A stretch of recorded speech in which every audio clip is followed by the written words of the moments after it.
Il dessine, il sculpte, il navigue. Il fait tout ça sérieusement sans se prendre au sérieux. Vous l'aurez peut-être reconnu, il s'agit de Petit Louis, Frédéric Bon, de son vrai nom.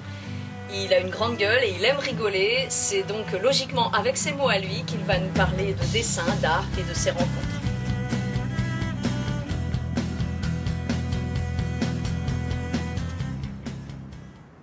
D'où je viens Oui, tu viens d'où? Je viens d'un mélange hétéroclite de bordelais, bourguignon, basque, béarnais, un peu catalan.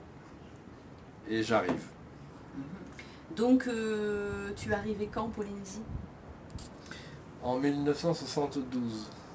Tu es arrivé comment? Je suis arrivé pour escorter le Penduic 3, le bateau d'Éric Tabarly. Et en fait, le bateau est reparti et je suis resté. Pourquoi?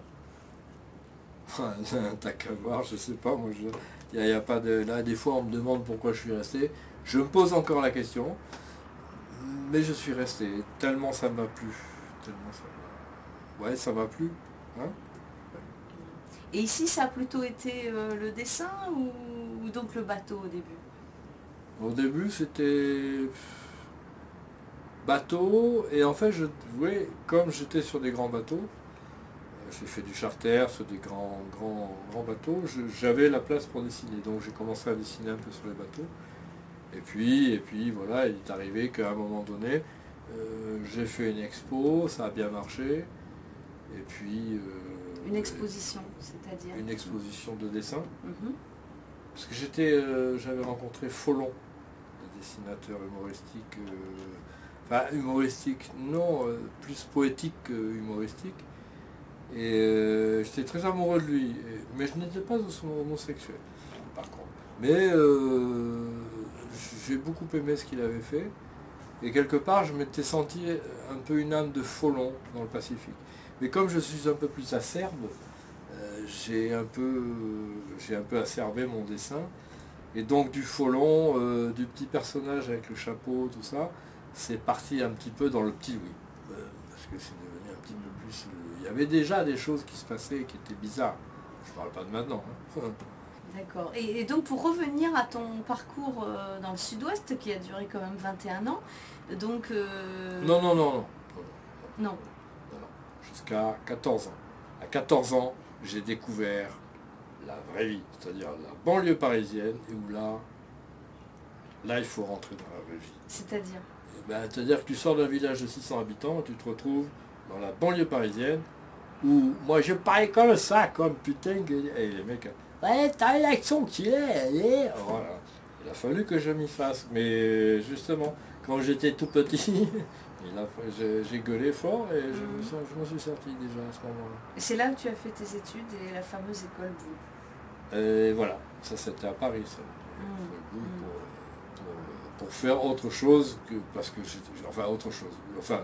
faire ce que j'avais envie de faire, parce que le reste ne m'intéressait pas. Est-ce que tu peux nous raconter en 2 mots comment tu es passé de l'école Boulle à la Polynésie? En 2 mots. J'étais en 2 mots. Alors, non, mais je ne veux pas dire en 2 mots. J'étais à l'école Boulle.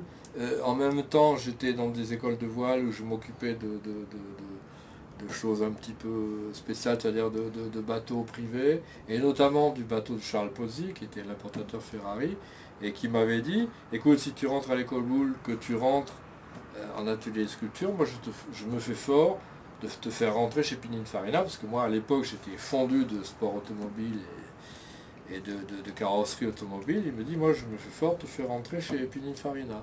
Donc je suis rentré à l'école Boulle, dans l'atelier de sculpture, pour faire ça. Et comme en même temps je faisais beaucoup de voyages, je travaillais tous les étés pour faire un peu de thunes à l'UCPA et HNC Sport, j'étais moniteur de voile.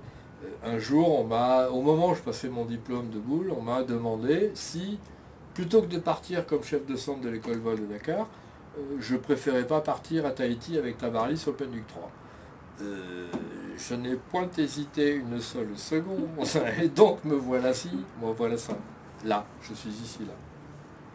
Alors tu as un blog et il semblerait que tu te poses la question déjà sur ton blog. Alors, je me pose la question, j'ai un blog, et alors la question que je me pose, c'est que j'ai oublié mon mot de passe, et que j'arrive plus à retrouver mon mot de passe pour re-rentrer dans mon propre blog.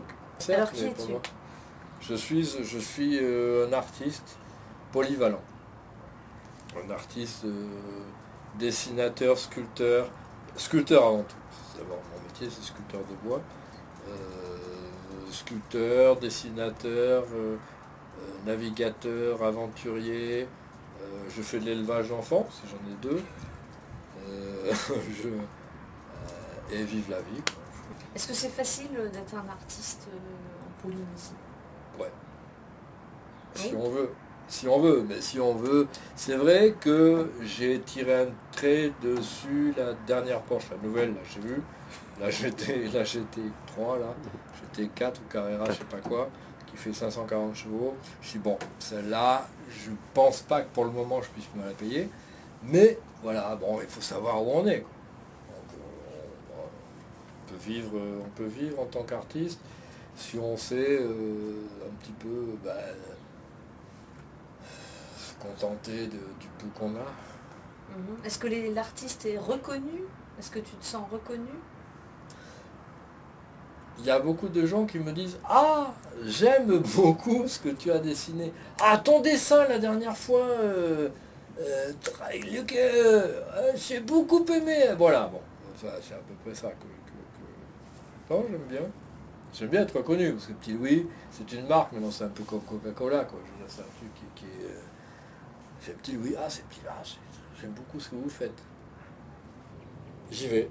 J'y vais essentiellement avec bonne humeur, humour, optimisme.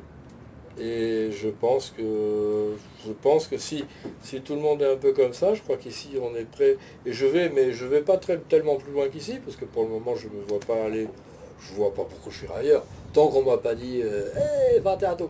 Je suis bien ici, j'aime la vie,